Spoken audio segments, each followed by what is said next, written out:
Ryan, ano ang reaksyon ng lead convener ng pirma dito sa ginagawang pagharang ng Senado sa People's Initiative? Ella, ayon kay Noel Oñate, ang People's Initiative ay direktang partisipasyon ng taong bayan dahil sila mismo ang nagsusulong na baguhin at pagandahin ang saligang batas. Kaya naman ikinalungkot ito ang plano ng Senado na pagharang sa People's Initiative.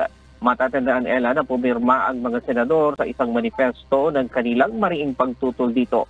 At ngayon ay planong questionin ito sa Korte Suprema. Sinabi ni Oñate na 1996 pa nila inumpisahan ang People's Initiative sa panahon pa ng dating Pangulong Ferdinand B. Ramos at ipinagpatuloy lamang nila dito ngayon. Aniya, matagal na nilang isinusulong ang People's Initiative kung saan binubuo ito ng private citizens, mangingisda, negosyante o OFW na nagsusulong para pagandahin ang ating saligang batas.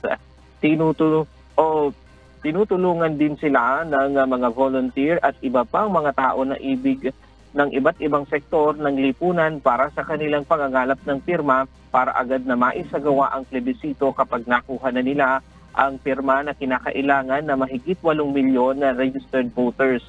Pinasinuwalingan din ni Oñate na ng pirma ang issue ng pamimigay ng ayuda o payola kapalit daw ng paglagda ng mamamayan sa isinusulong na People's Initiative.